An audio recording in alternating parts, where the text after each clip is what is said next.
पंतप्रधान मोदींनी इराणला साथ द्यायला पाहिजे होती. राज ठाकरेंचं आखाती देशांमध्ये सुरू असलेल्या युद्धावर पहिल्यांदाच भाष्य. खामेनी गेल्यावर मोदी काहीच बोलले नाहीत. जम्मू काश्मीरच्या प्रश्नावर खामेनींनी भारताला पाठिंबा दिला. राज ठाकरेंची प्रतिक्रिया. पृथ्वीराज चव्हाण मुख्यमंत्री असताना 2 लाख कोटी कर्ज होतं. आता राज्यावर 2 वरून 11 लाख कोटींवर कर्ज गेलंय. राज ठाकरेंचा सरकारवर निशाणा. राज्यातून 4.5 ते 5.5 हजार मुलं बेपत्ता. भाषेची हमी नाही, मुलांची हमी नाही. हे कोणतं राज्य? राज ठाकरेंचा मुख्यमंत्र्यांवर निशाणा. तर सगळी तरुण पिढी ड्रग्सच्या आहारी जातीये. शाळा कॉलेजमधील मुलं ड्रग्सचं सेवन करतायत. राज ठाकरेंची प्रतिक्रिया. राज ठाकरेंकडून जनतेसाठी महाराष्ट्र पुढचा वेबसाईटची घोषणा. तुमचे विचार मांडा, करवणुकीच्या गटारगंगेतून बाहेर पडा. राज ठाकरेंचं आवाहन.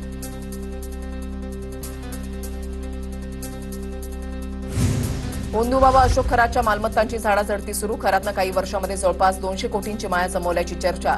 नाशिक पोलिसांकडून मिरगावमधील फार्म हाऊसची रात्री तपासणी. फार्म हाऊसवर एक पिस्तूल देखील पोलिसांनी जप्त केलं.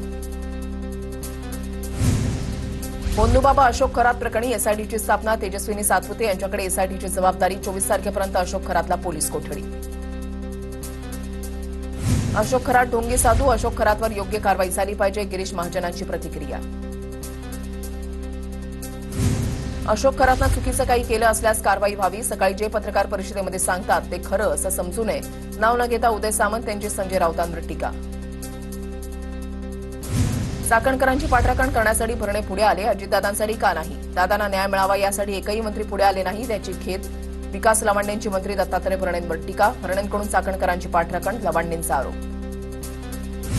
रुपाली चाकणकरांनी राज्य महिला आयोग अध्यक्षपदाचा राजीनामा द्यावा. मुख्यमंत्र्यांनी रुपाली चाकणकरांचा राजीनामा द्यावा. भाजप नेत्या नीता केळकर यांची मागणी.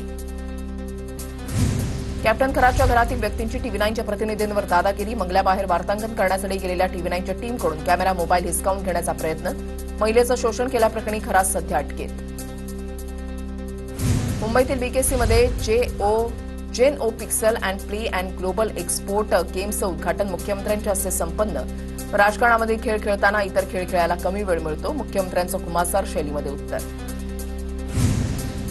2027 मधील मतदारसंघ पुनर्रचनेनंतर मी चंद्रपूरमध्ये पुन्हा येईन. सुधीर मुनगंटीवारांनी चंद्रपुरातल्या कार्यक्रमामध्ये दिले संकेत. चंद्रपुरात पुन्हा येऊन विकासाचा झंझावात करेन. मुनगंटीवारांचं आश्वासन. वाशिमनंतर नंदुरबारच्या पालकमंत्रीपदाची जबाबदारी हसन मुश्रीफांना नकोशी. दुसरा नेता जबाबदारी घेईपर्यंत मी नंदुरबारचा पालकमंत्री असेन. लांबच्या जिल्ह्यांना लक्ष देणं कठीण होतं. हसन मुश्रीफांची प्रतिक्रिया. चाकणकरांची वकिली बंद करा. अवकाळी संकटावर लक्ष द्या. शेतकऱ्याचा कृषीमंत्री भरणेंना फोन. शेतकरी आणि कृषीमंत्र्यांच्या पीएची ऑडिओ क्लिप व्हायरल. बलात्कारी खराच्या प्रकरणामध्ये भरणेंनी चाकणकरांची पाठराखण केल्यानं शेतकऱ्याचा संताप. जालना जिल्हा परिषदेकडे आलेला 128 कोटींचा निधी खर्च न केल्यानं आमदार बबनराव लोणीकर विधानसभेमध्ये आक्रमक. दोषी असणाऱ्या कार्यकारी अभियंत्यावर अभियंत्यावर निलंबनाची कारवाई करण्याची मागणी. रायगडच्या महाडमधील ऐतिहासिक चौदार तळ्याच्या सत्याग्रहाला 99वा वर्धापन दिन सोहळा आज संपन्न होणार. चौदार तळ्याच्या सुशोभीकरणाचा भूमिपूजन सोहळा आज पार पडणार. मंत्री भरत गोगावल यांची माहिती. मुख्यमंत्री उपमुख्यमंत्र्यांच्या उपस्थितीमध्ये सोहळा संपन्न होणार. मंत्री संजय शिरसाट यांनी महाडच्या चौदार तळ्याची पाहणी केली. यावेळेला मंत्री भरत गोगावलेही उपस्थित होते. आज चौदार तळ्याच्या 55 कोटींच्या सुशोभीकरणाच्या कामाचा शुभारंभ होणार. छत्रपती संभाजीनगरच्या ठाकरेंच्या सेनेमधील अंतर्गत वाद चव्हाट्यावर. ठाकरे सेनेचे जिल्हा परिषद सदस्य संजय निकम यांचे अंबादास दानवेंवर गंभीर आरोप. दानवेंनी काही सदस्यांना जबरदस्तीनं 8 ते 10 दिवस डांबून ठेवलं असा आरोप. गोव्याचे मुख्यमंत्री प्रमोद सावंत यांच्यावर पुण्यातील रुबी हॉल क्लिनिक इथे हृदयाची शस्त्रक्रिया यशस्वी. छातीमध्ये दुखू लागल्यानं त्यांना तातडीनं रुग्णालयामध्ये दाखल करण्यात आलं होतं. महाराष्ट्रातील जलजीवन मिशन 2.0 साठी केंद्र आणि राज्य सरकारमध्ये सामंजस्य करार. मुख्यमंत्री फडणवीसांच्या उपस्थितीमध्ये करारावर स्वाक्षऱ्या. डिसेंबर 2028 पर्यंत काम पूर्ण करण्याचं उद्दिष्ट. विना वातानुकूलित मुंबई लोकलच्या बंद दरवाजांची एप्रिलमध्ये चाचणी होणार. 2 लोकल मार्च अखेर मध्य रेल्वेच्या ताफ्यामध्ये दाखल होणार. मुंब्रा दुर्घटनेनंतर दरवाजे बंद होणाऱ्या विना वातानुकूलित लोकलची बांधणी सुरू करण्यात आली होती. एलपीजी तुटवड्यामुळे बेस्टची 10 उपाहारगृह बंद. गॅस पुरवठ्यासाठी आपत्कालीन सेवेचा दर्जा देण्याची मागणी. बेस्टची शहरभरातील 27 स्थानकांवर 64 उपाहारगृह. मेट्रो मार्ग 3च्या बोगद्याचं नुकसान झाल्याप्रकरणी मुंबई पोलिसांचा कंत्राटदाराला समन्स. दक्षिण मुंबईतील मेट्रो सिनेमा जवळच्या बोगद्याचं नुकसान झाल्याचं प्रकरण शुक्रवारी आझाद मैदान पोलिसांच्या समोर हजर राहण्याचे निर्देश. वडाळा कोठडी मृत्यू प्रकरणामध्ये पोलिसांना क्लीन चिट. तरुणाचा मृत्यू मारहाणीमध्ये नाही तर अचानक आलेल्या हृदयविकाराच्या धक्क्यानं झाला. हायकोर्टाचं निरीक्षण. 6 वर्षांपूर्वी विजय सिंग या 26 वर्षीय तरुणाचा पोलीस कोठडीमध्ये मृत्यू. सांताक्रूज पूर्वच्या आगरीपाडा पुलावर दुचाकीस्वारांकडून पोलिसाला चिरडण्याचा प्रयत्न. वाकोला पोलिसात 12 दुचाकीस्वारांवर गुन्हा दाखल. वेस्टर्न एक्सप्रेस हायवेच्या उत्तर दिशेकडील मार्गावर दुचाकीस्वारांच्या टोळक्याचा धुडगूस. आता उबर ॲपवरूनही मेट्रो तिकीट घेता येणार. दहिसर आणि डीएन नगर आणि दहिसर पूर्व ते गुंदवली या मार्गिकेवरील प्रवाशांसाठी सुविधा सुरू. सुरुवातीला मेट्रो तिकिटांसाठी 10 रुपयांपर्यंत सवलत प्रवाशांना मिळणार. एचडीएफसी बँकेचे कार्यकारी अध्यक्ष अतनू चक्रवर्ती यांचा राजीनामा. मूल्य आणि नैतिकता याबाबत मतभेद असल्याचं कारण देत अतनू चक्रवर्तींचा राजीनाम्यानंतर एचडीएफसी बँकेच्या शेअर्समध्ये 5% घसरण.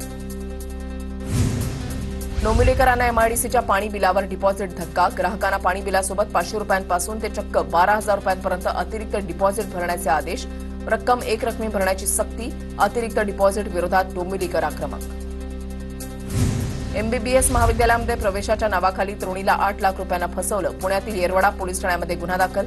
2 आरोपींचा पोलिसांकडून शोध सुरू. पुण्यामध्ये शेतीची दुसरी अॅग्री हॅकेथॉन स्पर्धा होणार. 15 ते 17 मे दरम्यान या स्पर्धेचं आयोजन. स्पर्धेमध्ये सहभागी होण्याचे पुण्याचे जिल्हाधिकारी जितेंद्र डोडी यांचं आवाहन. उन्हाळी सुट्ट्या सुरू होण्यापूर्वीच रेल्वेचं 16 मे पर्यंतचं बुकिंग पूर्ण. गाड्यांचा कोटा संपल्यानं गाड्यांचं बुकिंग थांबवलं. चलम एक्सप्रेस दानापूर सेज प्रूफ. गोवा एक्सप्रेस हावडा गोरखपूरचं बुकिंग बंद. Pune Nashik semi high speed railway बासनामध्ये जाण्याची शक्यता. राज्य सरकारनं आपल्या हिश्श्याचे 684 कोटी परत मागितले. सुधारित प्रकल्पाच्या खर्चामध्ये वाढ. प्रकल्प होणार की नाही याकडे लक्ष. डोंबिवलीमध्ये वृद्ध महिलेच्या गळ्यातील सोन्याची 3 लाखांची माळ लंपास. सफरचंद आणायला गेलेल्या मुलाच्या अनुपस्थितीमध्ये वृद्ध महिलेची लूट. चप्पल आणि पैसे वाटपचा बहाणा करत भुरट्यांनी फसवलं. 4 वर्षांच्या प्रशासकीय राजवटीनंतर नागपूर मनपाची आज पहिली सर्वसाधारण सभा. सत्ताधारी आणि विरोधक प्रशासनाला धारेवर धरण्याच्या तयारीत. शहरातील प्रलंबित नागरी प्रश्नांवरून खडाजंगी होण्याची शक्यता. नागपुरातील नंदनवन पोलीस स्टेशन हद्दीमधील केडीके कॉलेज परिसरामध्ये 3 दुचाकी चोरीला. चोरीची संपूर्ण घटना सीसीटीव्हीत कैद. वारंवार होणाऱ्या चोरीमुळे नागरिकांमध्ये भीतीचं वातावरण. अभिनेते एकूण उत्पन्नामध्ये समाविष्ट करण्यात आलं होतं. या भेटीची सत्यता सिद्ध करण्याची शिल्पा शेट्टीला दुसरी संधी. अंडरवर्ल्ड डॉन दाऊद इब्राहिमच्या रत्नागिरीमधल्या वडिलोपार्जित जमिनींना अखेर खरेदीदार मिळाला. 5 मार्चला केंद्र सरकारनं घेतलेल्या लिलावामध्ये एका मुंबईकर नागरिकानं खेड तालुक्यामधल्या मुमके गावातील 4ही शेतजमिनींच्या तुकड्यांसाठी सर्वाधिक बोली लावली. राज्यातील ऊस संपल्यानं 176 कारखाने बंद. यंदा साखर उत्पादनामध्ये घट होणार. राज्यामध्ये 99 लाख टन साखर उत्पादन तयार तर 32 कारखान्यांचे धुराडे सुरू. ईदच्या पार्श्वभूमीवर दिल्लीमध्ये मोठा पोलीस बंदोबस्त तैनात. ठिकठिकाणी बॅरिकेडसह घरांच्या छतांवरही पोलिसांचा बंदोबस्त. 100 ठिकाणी पोलिसांचा मोठा पोलीस फौजपाठा. नवापूर कृषी कार्यालयामध्ये 20,50,000चा जीएसटी घोटाळा उघड. माजी कृषी अधिकाऱ्यासह कर सल्लागारावर नवापूर पोलीस ठाण्यामध्ये गुन्हा दाखल. एकाला अटक. 1 जण फरार. अकोला झेडपीच्या शिक्षण विभागामध्ये मोठा घोटाळा उघड. खोटी करण्यात देत बदली घोटाळा केल्याचं उघड. शिक्षकांसह मदत करणाऱ्या 300 लोकांवर निलंबनाची टांगती तलवार. इंग्लंड दौऱ्यापूर्वी भारतीय क्रिकेट संघ जूनमध्ये आयर्लंडच्या दौऱ्यावर. या दौऱ्यामध्ये 2020 मालिका खेळवली जाईल आणि त्यानंतर 1 जुलैपासून इंग्लंडविरुद्ध मर्यादित षटकांचे सामने होतील. आमदार कच्चं तेल घेऊन येणारा रशियन टँकर 21 मार्च रोजी न्यू मंगलोर बंदरामध्ये दाखल होण्याची शक्यता. केंद्र सरकारच्या पेट्रोलियम मंत्रालयाची माहिती. होर्मुझच्या सामुद्रधुनीच्या पूर्वेला सध्या भारताची 2 जहाजं असल्याची माहिती. अमेरिका आणि इराण युद्धाचा कामगार वर्गाला फटका. देशाबाहेर कामासाठी गेलेले कामगार भारतामध्ये परततायत. इराणच्या सीमेलगतच्या एका कंपनीमध्ये काम करणारे काही कामगार कोलकात्यामध्ये परतले. गॅस तुटवड्यामुळे उपासमारीची वेळ आलेले कामगार आता मुंबई सोडून जाऊ लागलेत. मोठ्या संख्येने कामगार वर्गाचं मुंबईतून स्थलांतर. मुंबईतल्या रेल्वे स्टेशनवर उत्तर भारतीयांची गावी जाण्यासाठी गर्दी. गॅस अभावी उद्योगही अडचणीत.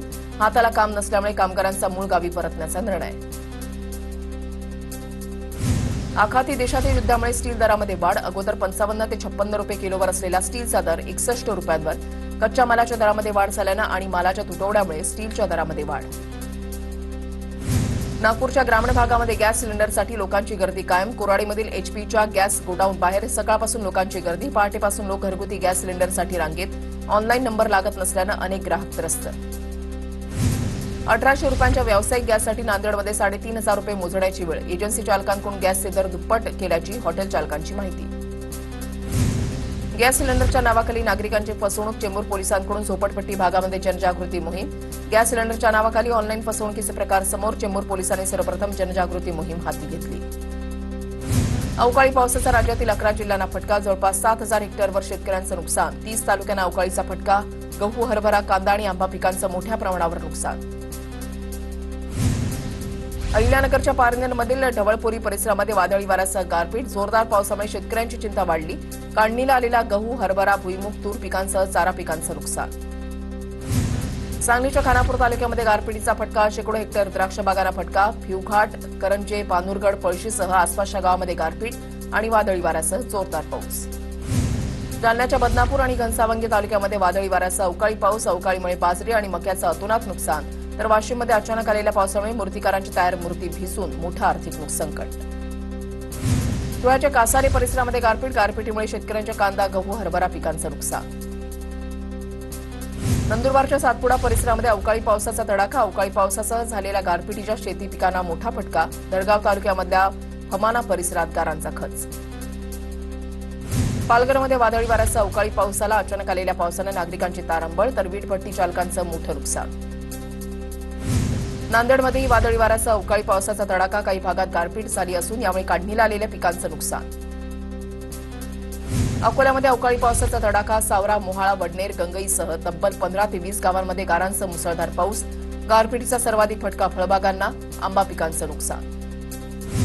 हिंगोली जिल्ह्यामध्ये सलग तिसऱ्या दिवशी अवकाळी पावसाची हजेरी. पावसामुळे हळद, गहू, हरभरा यासह आंबा उत्पादक शेतकरी चिंतेत. एसडीओ आणि तहसीलदार हेच वाळूचे ठेकेदार. रस्त्यावर पेंटिंग. अमरावतीच्या दर्यापूर भातकुली मुख्य रस्त्यावर पेंटिंग काढून आरोप. टाकळी, इसोरा, भुजवाडा परिसरात अवैध उत्खनन सुरू असल्याचा उल्लेख.